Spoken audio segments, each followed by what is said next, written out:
Chegamos aqui ao terceiro dia de Expo Cannabis Brasil 24, o maior evento de cannabis da América Latina, quiçá o maior evento de cannabis do mundo, né? A gente está concorrendo a isso, né, Dia? Estamos tentando chegar nesses números, não é não? Eu acho que a gente chega. O Brasil tem bastante potencial, porque eu posso falar que lá na Marcha da Maconha de Belo Horizonte, a gente tem o maior baseadão do mundo. Entrou no Guinness? São 16 metros e 200 centímetros de baseadão e cada ano a gente aumenta mais. Eu duvido que no mundo tenha um baseado maior do que o de Belo Horizonte. Qual o tamanho dele que eu não entendi? São 16 metros e 200 centímetros. 16 metros. Imagina o tempo que demora para fumar isso. Quase uns 40 minutos, né?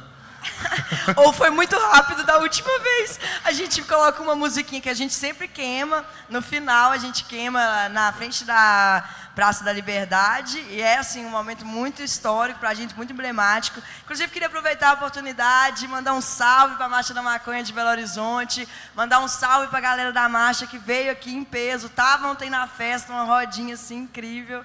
Um salve lá para minhas Minas Gerais, estou com saudade, já estou voltando, mas estou aproveitando demais aqui em São Paulo, né não, Benê? Tá muito bom isso aqui, cara. Ontem foi tanta coisa maneira. Vocês estão curtindo? Vocês estão assistindo as palestras? Vocês estão achando que não dá para ver tudo?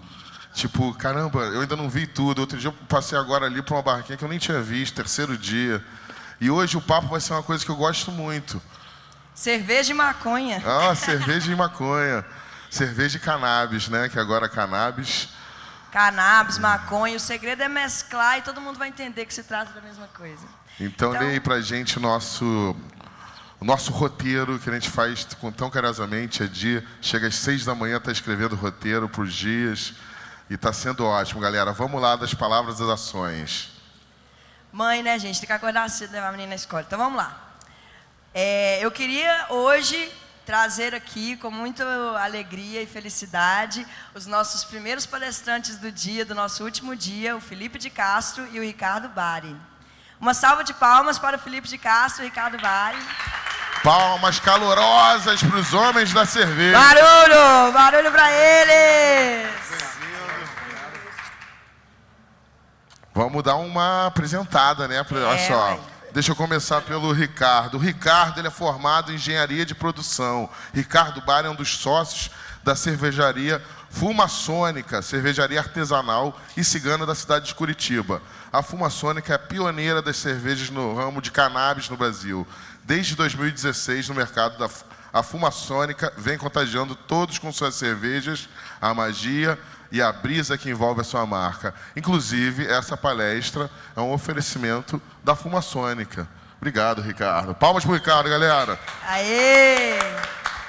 Estamos aqui também com o Felipe de Castro, seja muito bem-vindo. Ele é diretor PhD da Associação Acura, Pesquisa e Desenvolvimento na Acura. Felipe é designer com experiência no desenvolvimento de marcas e produtos. Em 2016, criou o Growing Box, marca de estufas domésticas, e desde então tem se dedicado à criação de ambientes de cultivo protetivo.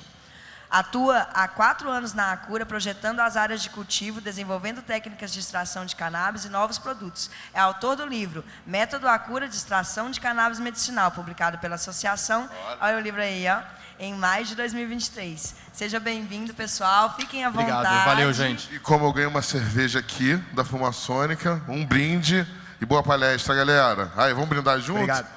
Ó, já tá aí, ó. Ó. Valeu. Ó. Aí, ó. Primeira do dia. Já deu meio-dia? Já deu meio-dia, então pode. Ó quem chegou Aí, então ó. lá, ó, pra nós. Eita, aí ó, que sim. Essa palestra gente. vai durar mais tempo, hein? Que top. Acho que a gente vai ter que fazer um brinde maior, hein? Eu também quero experimentar. Vamos deixar os caras trabalhar, gente. Pega a cerveja aí. Pode ser a verdinha. Gente, elas são bonitinhas. Vocês arrasaram também no design. Não é só a cerveja que é muito boa, mas a marca deles é muito interessante. Tem muito lifestyle e é muito a ver com a gente. É mais do que colocar terpeno Boa na demais. cerveja. Delícia. Muito bom. Gente, fica à vontade. Tudo de vocês. Valeu. Boa tarde, galera. Primeiramente, eu gostaria de agradecer a todo mundo que está assistindo a gente aí, tanto aqui quanto em casa. E também ao pessoal da Cura aí que topou esse desafio com a gente aí. A hora que a gente propôs para eles, eles toparam. Então, agradecer a todo mundo e a equipe que topou essa parada aí. Valeu, meu brother. Então, vou começar. Sou o Ricardo, um dos sócios da cervejaria Fumaçônica lá de Curitiba. A Fumaçônica, ela representa muito para a gente. Eu e os meus sócios, a gente se reúne desde 2011, todas as quartas-feiras, para tomar cerveja e fazer fumaça. Né? Em 2016, a gente começou num brewpub local a brincar de fazer cerveja. Né? Logo já saiu o nome da Fumaçônica e as coisas começaram a acontecer. Uma cerveja maravilhosa, uma vibe muito boa de todo o nosso time. Mandar um abraço para todo o time que faz parte de toda a criação e os amigos aí, né? E em 2018, o Mário, meu sócio, largou tudo para viver esse sonho. Então, desde então, a gente começou a desenvolver estratégias, novos projetos, investir na marca mesmo para a gente conseguir estar aqui onde a gente está hoje. Em 2020, a gente abriu um bar lá em Curitiba, onde a gente consegue recepcionar a galera e ter esse contato com o público. E hoje estamos aqui na Expo Cannabis, um grande sonho para a gente, fazendo com que o mundo todo conheça a Fumaçônica a partir de hoje. Legal. Gente, meu nome é Felipe e acho que meu processo com maconha aconteceu como muita gente aqui. Foi uma descoberta num momento onde a gente não sabia nada. E ainda assim eu escolhi levar isso para o resto da vida e hoje eu cheguei aqui e isso me mostra que as minhas escolhas não estavam tão fora de eixo. Eu encontrei, depois de um tempo, a parceria que hoje fez esse trabalho fluir. Eu encontrei pessoas que já estavam nesse caminho e que me ajudaram muito, me ensinaram demais. Hoje, duas dessas pessoas das mais importantes nesse processo estão aqui, meus parceiros, Ian e Paulinha. E junto a gente forma o que é o núcleo duro da Cura. É um lugar bem pequeno, provavelmente muita gente já ouviu falar da Cura, mas não foi pela nossa capacidade de entregar cannabis, óleo, maconha por aí. A gente é bem pequenininho. Ontem eu falei para eles que provavelmente em muitos estandes daqui tem mais gente trabalhando do que na Cura inteira. E mesmo assim a gente de alguma maneira consegue colocar o nosso nome em muitos lugares. Isso porque nosso esforço é educação. A gente quer ensinar maconha nesse processo. A gente vê que o que precisa agora é colocar informação real, informação válida, para a gente, de alguma maneira, ter uma inserção positiva, ética e justa da maconha, da cannabis, seja lá o que for que você quer chamar, mais na nossa sociedade. Então, a Cura é isso. A Cura é um juntado de propósitos, de ideia de futuro, e a gente tem como intenção ter um impacto social para fazer a maconha voltar ao caminho que devia ter antes dessa história toda de proibicionismo, desse buraco na história começar a acontecer. Então é isso. Acho que hoje o papo vai ser bem legal.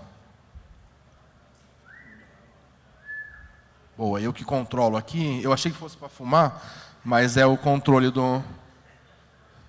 Parece, vai gente. Entrei aqui, me deram um desse? Aí, boa. A gente decidiu fazer, né, o porquê dessa conversa, né? A gente, desde o início, a gente identificou várias semelhanças entre as duas plantas, né? Elas são da mesma família, da família herbácea. Então, por esse motivo, elas têm muitas semelhanças, desde do início da sua plantação, como a cura dela, né? Métodos de extração, transporte, armazenagem, todo o processo do lúpulo ele é muito semelhante à da cannabis. Então a gente tentou trazer aqui para vocês alguns conceitos, né, que levaram a gente a trazer esse paralelo para vocês aí. Sim, as plantas são muito parecidas, eu acho muito interessante isso. E só que assim, vai além das características da planta. E esse paralelo é muito interessante. É interessante porque, a combinação entre os dois universos é muito, muito rica. E a gente quer, nesse papo hoje, conseguir entregar ferramentas, uma visão abrangente que mostre a cadeia produtiva, um pouco da cadeia produtiva da cerveja e da cannabis. E isso talvez sirva de de insumo, de biblioteca para vocês empreenderem no que vocês quiserem e se inserirem nesse futuro mercado. Mas ainda mais interessante do que uma abordagem puramente do mercado comercial, é muito bom a gente olhar e comparar uma droga proibida e uma droga legalizada. E isso pode servir muito para a gente conseguir, de alguma forma, reaver os caminhos que foram perdidos. Porque ambas estão perdidas. Isso já foi nosso. Herança cultural, desenvolvimento do nosso metabolismo, da nossa vida social, era algo nosso, ancestralmente passado de pessoa a pessoa. Hoje virou uma outra coisa, hoje é uma mercadoria. Isso é a única forma, essa é a única forma de a gente conseguir cannabis ou cerveja. Ambos faziam parte de nós e agora faz parte de um outro sistema, de uma riqueza que a gente não tem acesso. E isso é uma coisa que a gente precisa reverter.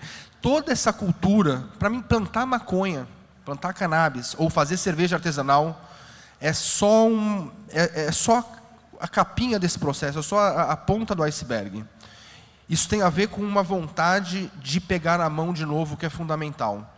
Essa cultura do faça você mesmo, plantar você mesmo, do it yourself, isso é essa vontade de pegar na mão que é fundamental. E a maconha tem me ensinado muita gente a entrar nesse processo de novo.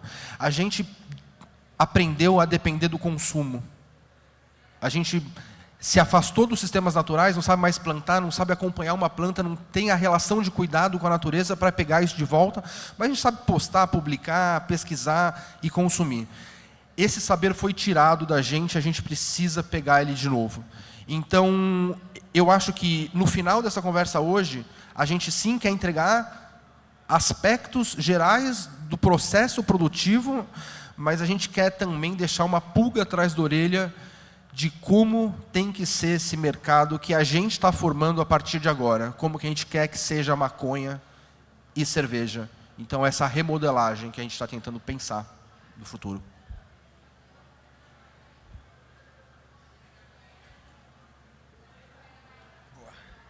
As semelhanças, né? Conforme a gente falou, elas são da mesma família herbácea. O processo é muito semelhante, né, delas. Elas têm uma característica muito legal, que é que as duas só a flor fêmea que dá o fruto, né? Então, tanto da cannabis quanto do lúpulo, somente a fêmea conseguem trazer as propriedades de consumo para a gente, né?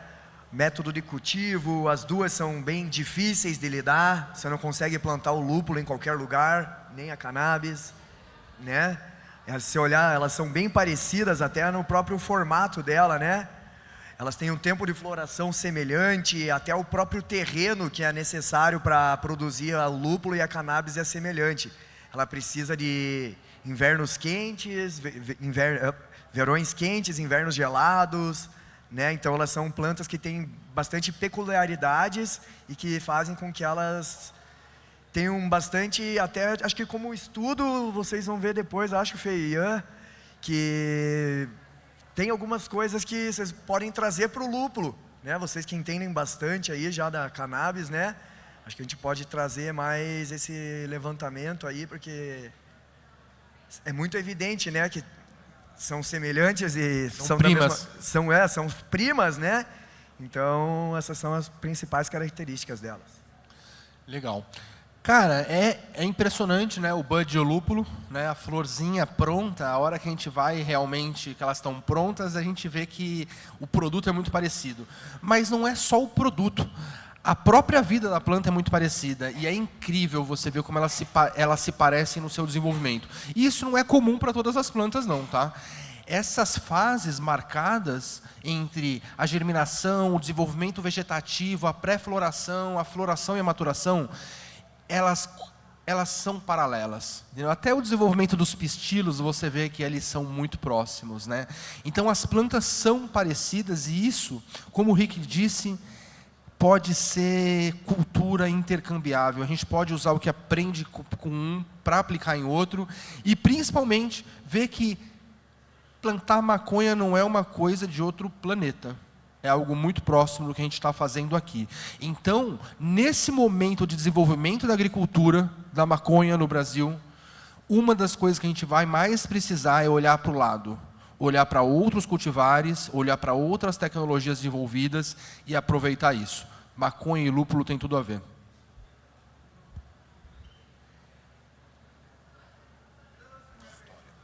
Um pouquinho da história do lúpulo, né? O lúpulo ele começou a ser utilizado lá pelo século IX na Alemanha, mas foi no século XII, quando os monges começaram a brincar com as cervejas e transformar elas, né? Onde ele se popularizou. Depois, na Inglaterra, eles descobriram que além de aroma e sabor, o lúpulo era muito importante para fazer o transporte. Então eles ganharam durabilidade na cerveja. Então agora eles conseguiram levar a cerveja da Inglaterra para a Índia.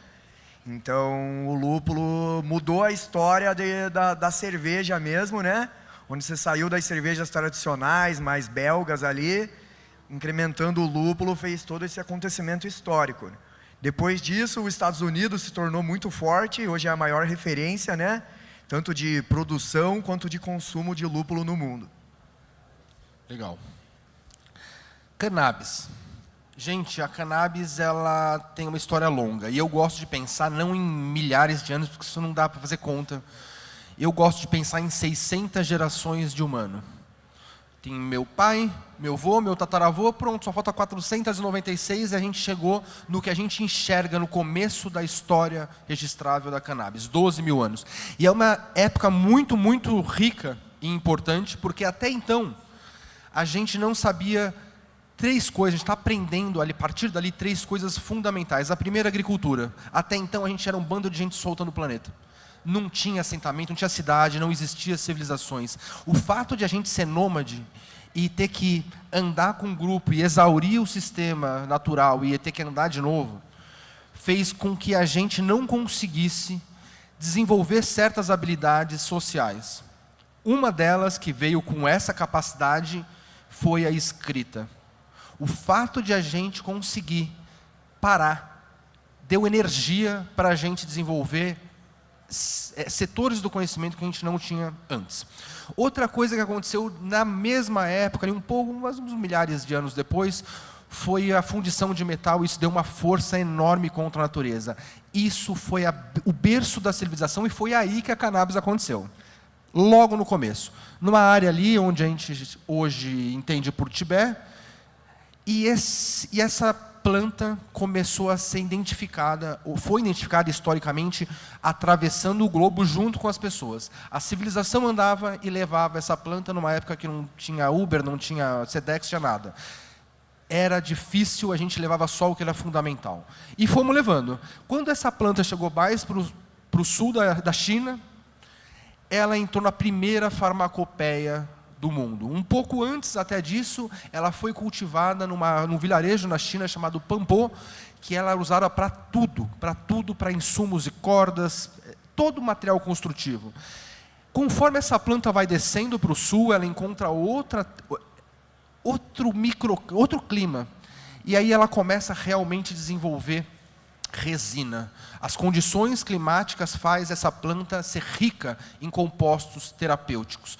E aí, nessa época, mais ou menos, você vê que a planta, nesses milhares de anos, a planta se divide em duas variedades. No norte, produção de resina, de fibras, e para o sul, mais perto do Equador, produção de flores de resina.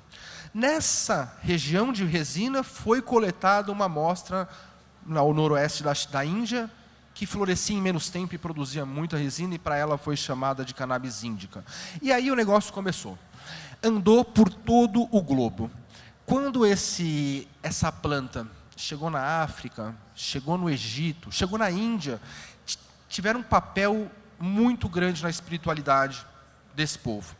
Na Índia, ela entrou na Ayurveda, medicina tradicional, e a medicina canabinoide faz parte da medicina tradicional indiana. E é também descrita nas escrituras hindus antigas como uma das 5 safras sagradas. No Egito, foi encontrado múmias com uma enorme quantidade de THC. Não uma, algumas. Também foram encontradas com cocaína e nicotina. O pessoal tinha festinhas, talvez, uso adulto. Mas a cannabis fez um papel muito, muito importante no desenvolvimento dessas sociedades extremamente evoluídas. Uma dessas sociedades é chamada de Vedabhumi, a terra do conhecimento, que tinha, mais ou menos nessa época, 1000 anos antes de Cristo, uma enorme gama, uma profunda instituição de ensino, um sistema educacional muito, muito forte, que a gente hoje conhece como Índia. No Egito ainda, quando Napoleão invadiu Egito, ele levou isso para a França e isso vira commodity na Europa. E aí, nas navegações, isso chega no Brasil, nas Américas. Tanto pela mão dos colonizadores, quanto pela mão dos escravizados. Tanto pela mão dos colonizadores, como matéria para navegação, para tudo. Insumo para a vida que eles precisavam, quanto para o escravizado, como ferramenta de proximidade com o divino, sua ferramenta de... Bom, essa história chega bem próximo da gente. Eu gosto de ver como ela chega na rua Oscar Freire. Oscar Freire, essa rua que vende sorvete com preço de bolsa e bolsa com preço de carro, recebe esse nome para homenagear Oscar Freire, fundador do IML, e é o pai da medicina legal no Brasil. E entre as teses, todas as teses circulam entre o mesmo assunto. Uma das teses de doutorado dele fala sobre o atavismo criminal da população afrodescendente por conta dos seus cultos de transe. É um projeto eugenista, racista, que de alguma maneira tenta usar a ciência para embasar os ideais racistas. Uma coisa que vem acontecendo desde muito tempo atrás, quando as cruzadas cristãs encontraram religiões diferentes. E esse medo do divino, esse medo do povo que idolatrava outros elementos da flora, fez com que isso fosse condenável. E até hoje isso é. Então a história da maconha é isso. 12 mil anos usando muito. E os últimos 100 anos de proibição. Uma breve e insignificante pausa, que é isso que a gente está fazendo hoje nesse evento, é colocando a história de volta ao seu eixo e falando que sempre teve maconha e vai continuar tendo. Mais ou menos isso, e a gente está agora nesse ponto onde a escuridão do conhecimento tirou a maconha da nossa mão e o conhecimento vai colocar ela de novo.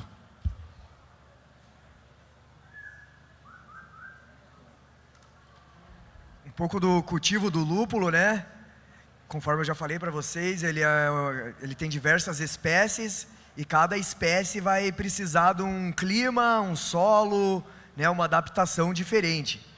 Hoje os principais produtores são os Estados Unidos, né? Então os principais lúpulos já estão adaptados ao solo e clima americano.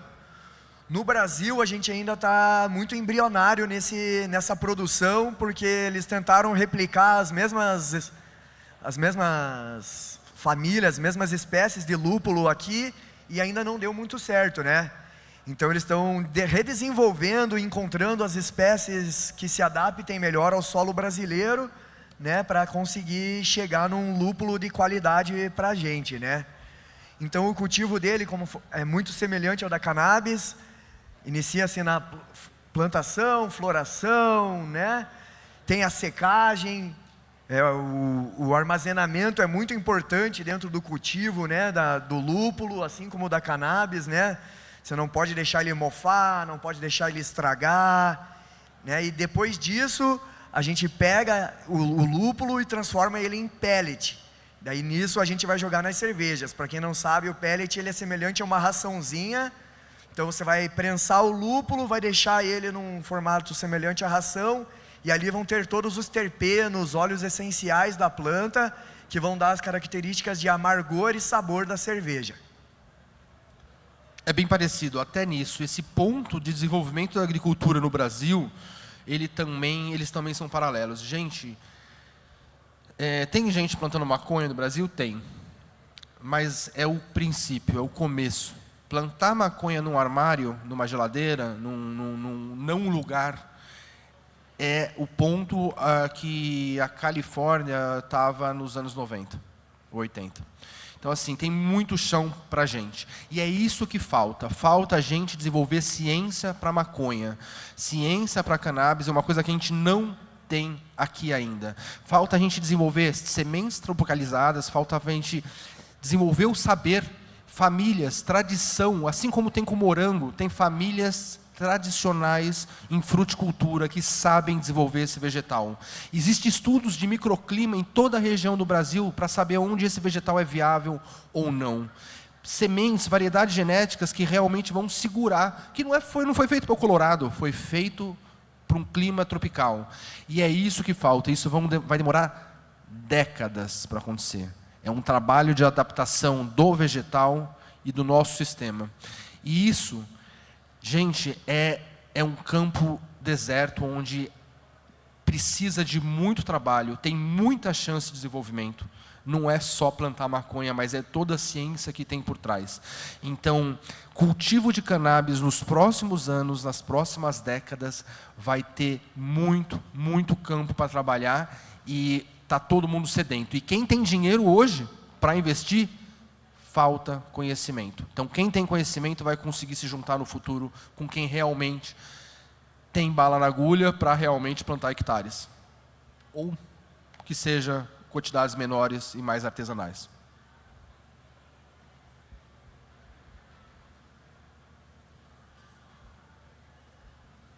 Boa.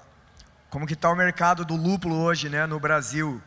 O mercado produtivo hoje ainda é muito baixo. Estão se iniciando pequenos produtores e pequenas associações devido a esses problemas de solo e encontrar as espécies perfeitas, né, para conseguir ter uma demanda de produção boa. E o consumo é muito grande. Então as cervejarias brasileiras já estão consumindo muito lúpulo e infelizmente todos os lúpulos que a gente traz hoje, a maioria é americano, europeu, da Nova Zelândia, né? Então a gente não consegue suprir as necessidades dos produtores brasileiros com o lúpulo brasileiro. Isso é muito triste, né? Porque a gente busca referências nacionais, coisas que a gente gostaria de trazer do Brasil para botar para vocês nas nossas receitas, e devido à baixa produção a gente não consegue fazer isso. Então a gente tem que importar tudo e trazer para transformar em cerveja, né? Vejo que estão tendo pequenas associações que já estão se movimentando, porque a demanda está crescendo muito, então tem muita gente já indo atrás, procurando a espécie perfeita, no clima perfeito, porque o Brasil é muito grande, então vai variar de região para região o que você quer plantar, onde você quer plantar, e isso dificulta muito você identificar o que vai ser certo em cada lugar, cada região, né? Então, como estamos melhorando e esperamos que o governo apoie cada vez mais os pequenos produtores de lúpulo, para que a gente consiga ter receitas com lúpulos brasileiros, né? Isso seria muito legal e até importante para o desenvolvimento das cervejas brasileiras. Bom, o mercado da maconha, a gente fala que não existe. E realmente não existe um mercado saudável e ético, um mercado ideal. O que existe é um mercado ilegal. E ele é incrível. Ele é muito maior e muito mais estruturado do que a gente pode imaginar. O mercado no Brasil hoje é alimentado por uma região divisa de Paraguai com o Brasil, chamado Pedro Juan Caballero. E isso acontece há muito tempo. E para o Paraguai, ele não tem muita responsabilidade sobre isso. Na verdade, ele tem responsabilidade, mas talvez não tenha uma culpa histórica. Esse empreendimento foi feito por brasileiros. A gente, nos anos 60, levou maconha para o Paraguai. Não existia maconha como cultivar lá, não produtivamente, como tem hoje. E foi um empreendimento de brasileiros para brasileiros. Bom, Passou um tempo, passou uns 30 anos e o sistema agrícola do Paraguai quebrou. Quebrou. Ficou impossível competir com grandes monoculturas. E todas as famílias que viviam disso quebraram juntos. Nesse meio tempo, eles viram que tinha um novo cultivar que dava dinheiro. R$30 o quilo na plantação, a maconha. E hoje esse é o preço que se paga num quilo de maconha prensada no Paraguai. Isso parece pouco para quem paga mais de R$2.000 no Brasil, no maconha prensada, mas para eles é o que garantiu o sustento, e isso faz décadas, talvez umas 4 décadas, que isso pegou uma força muito grande. E isso acabou com o país, drena a economia, produz violência, morte, corrupção, e isso serve não ao Paraguai, o dinheiro não fica lá, nem a maconha fica lá, isso vem para cá. Alguma coisa também é exportada, até porque o controle dessas fazendas é do PCC. E quem está ali nessas fazendas controlando são as máfias brasiguaias, brasileiros assentados no Paraguai que controlam essas fazendas. Então, realmente, esse é o mercado. Aonde tem crime organizado no Brasil, tem um quadrado preto do mal. Um negócio que formou a gente. O que é maconha? É um troço quadrado. A gente nasceu vendo isso. A maioria das pessoas no Brasil reconhece isso como maconha. E aí minha mãe, quando viu uma planta, ela falou, é isso, que coisa bonita. Sim, que coisa bonita. Feio e nojento é o sistema. Não tem como convencer as pessoas que isso é bom. A única forma é mostrando que é maconha de verdade. Então o mercado do Brasil, o desenvolvimento do mercado do Brasil passa por mostrar a maconha para as pessoas que hoje carregam o diabo no coração, quando ouvem falar da maconha. Esse é o demônio. Então, o mercado do Brasil existe, e agora a nossa missão é fazer uma transformação. Tirar isso da mão de poucos e dividir isso entre a mão de muitos aqui no Brasil.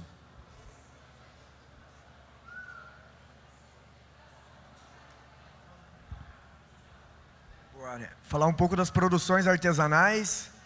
O lúpulo, né, falando dele, a gente já comentou que no Brasil ainda está muito embrionário, né, então a gente tem muitos produtores ainda, pequenas associações, mas agora a gente vai falar também um pouco das cervejarias, né?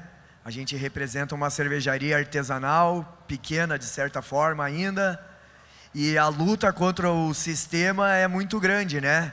Então começa desde benefícios que as grandes cervejarias têm, que a gente não tem, dificuldades de produção, de tudo, né, que o sistema dificulta sempre os pequenos produtores, né? Então aqui a gente viu 300 expositores, a maioria deles são artesanais, são pequenos, e eles passam pelas mesmas dificuldades da gente, assim como a cura, né? É uma luta muito difícil e ao mesmo tempo empolgante, porque a gente faz com as próprias mãos, a gente faz entre amigos, a gente não busca só o lucro, a gente quer que as coisas aconteçam de verdade, né? A gente faz as coisas com o coração, e cada dia é uma luta, cada dia acontece uma coisa diferente. Então a nossa união dos pequenos produtores, tanto de lúpulo, de cannabis, de semente, de sabonete, de roupa, todo o pessoal que está aqui, né? É muito importante essa união nossa para que a gente consiga estar aqui fazendo um evento lindo desse, né, e trazendo coisas para o povo artesanais mesmo, porque é muito fácil você ir lá e comprar uma cerveja que está no mercado, trazendo um produto, a maioria das vezes de baixa qualidade. Então eles forçam a gente a consumir coisas ruins, né? Você nas prateleiras você não vai encontrar coisas boas de mercado, ou muito poucas coisas boas, né? Então a gente está aqui para tentar trazer para vocês uma cerveja diferente, uma cannabis de qualidade, um óleo top, né? Para que o povo tenha acesso a coisas boas, porque a gente merece coisa boa, né? Então a gente está aqui para proporcionar para vocês, cada um com o seu produto, né? Trazer coisas de qualidade para toda a população. Qualidade, esse acho que é um dos pontos mais fortes da produção artesanal. E assim, essa qualidade vem de várias formas, né? Eu acho que o fato de a gente ter concorrência só enriquece, a gente depende disso. A gente precisa de concorrência. Não só porque a gente tem uma diversidade muito maior, a gente tem muito mais conhecimento sendo produzido. É isso que significa qualidade. Qualidade, a gente precisa ter qualidade não só do vegetal, mas a gente precisa ter qualidade social desse mercado. A gente precisa ter a qualidade dessa economia circulando, e isso só acontece quando a gente tem múltiplas iniciativas. E hoje, principalmente na cerveja, na cannabis é só o crime organizado, só o PCC. A cerveja é controlada por poucos players. Esse mercado do álcool é controlado por pouquíssimas pessoas. E isso tira a qualidade de várias formas. Tira a nossa qualidade de vida, tira a nossa qualidade do produto, tira a qualidade de como esse produto é entregue socialmente. É entregue não pela mão da diversidade do nosso povo, mas por um interesse único, interesse do capital. Então, assim, produção artesanal é a solução. Não é a repaginação total, a gente precisa de produções industriais. Mas a produção artesanal é o que baliza, é o que faz a produção industrial correr atrás da qualidade. Foi o que aconteceu, quando começou a sair cervejas artesanais, a tia Ambev lá saiu atrás de cerveja que presta. Claro que coloca por um preço que não presta. Piora depois, exato. Depois de um tempo eles mudam. Porque não tem a ver com a cerveja em si. Não tem a ver com a jornada de uma pessoa que ama o que faz. Tem a ver com marketing, tem a ver com capital. Então, assim, produção artesanal é uma coisa que a gente precisa resgatar. E é por isso que a gente é tão brother. E é por isso que desde o começo, a Cura e a Fumaçônica se viram de uma maneira muito impar. Por conta desse feeling do que é o que a gente quer de futuro para a cerveja e para a maconha.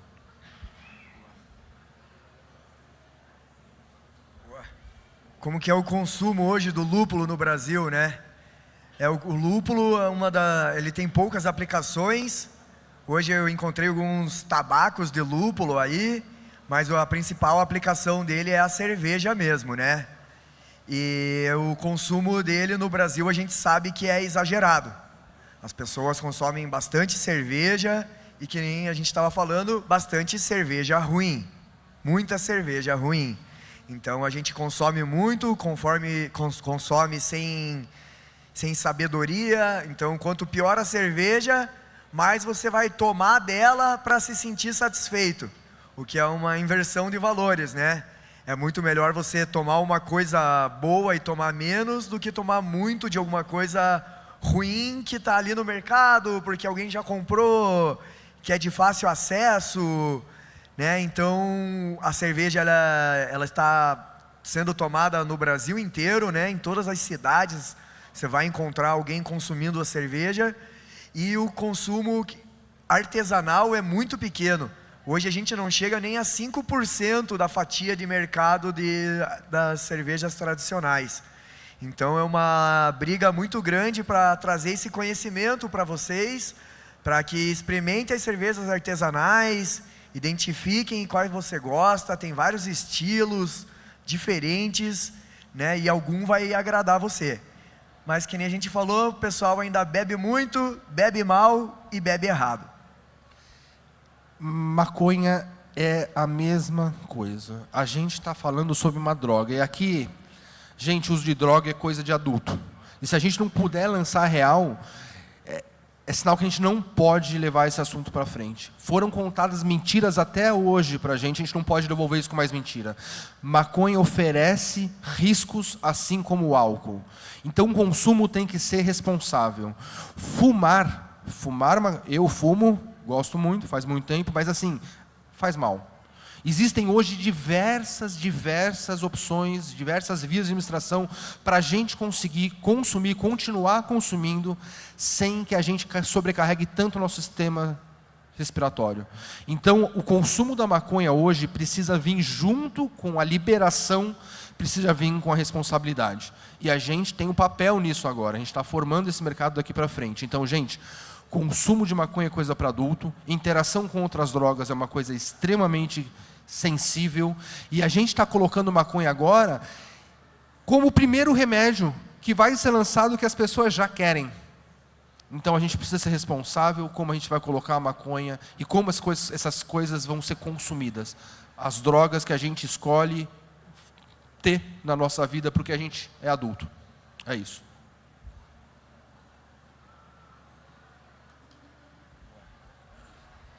Educação e empreendedorismo, né? Então a gente tenta trazer para vocês aqui um pouco do conhecimento das cervejas artesanais, da nossa produção, coisas que não são passadas, porque onde você vai, as grandes marcas já estão dominando tudo e eles passam um conceito diferente do que é a verdade, né?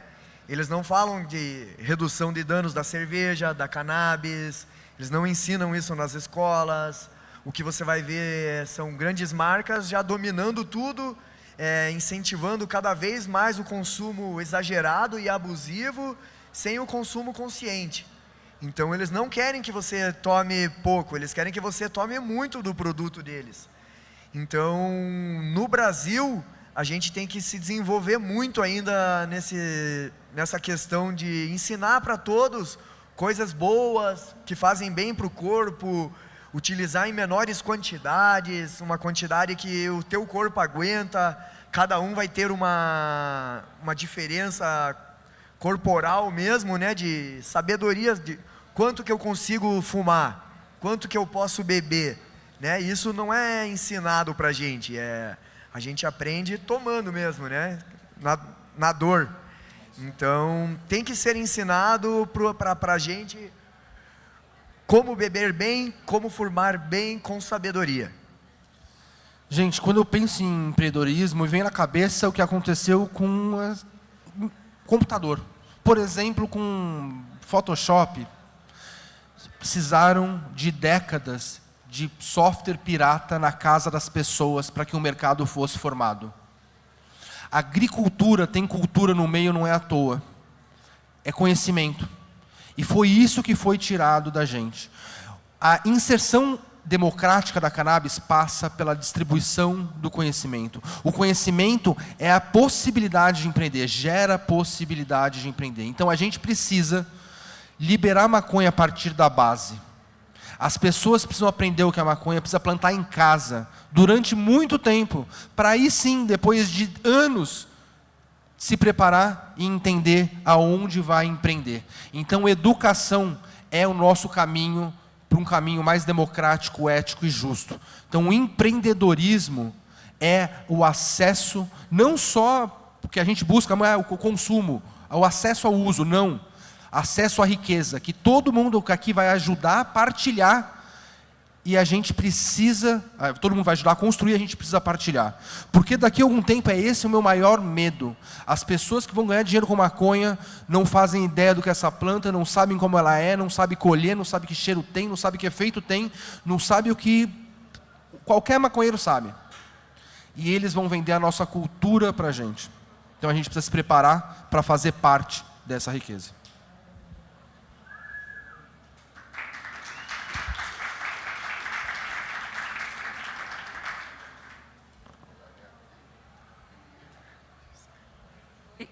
Gente, muito obrigado, Oi. cara. Galera, vamos bater as palmas calorosas para esses caras aí. Que junção, hein? Cannabis e lupo. Parabéns. Incrível. Parabéns, viu, gente? Obrigado. Valeu. Oi. Obrigado a vocês. Galera, a gente não conseguiu encerrar, que a gente passou do tempo, mas queria agradecer a todos vocês aí. Estamos aí para bater papo. Então... Quem quiser conhecer a gente, passa lá no stand da Fumaçônica, tem o livro da cura, tem a nossa cerveja, e vamos consumir coisa boa aí. É isso, Ricardo. Agradecer o Ricardo mais uma vez.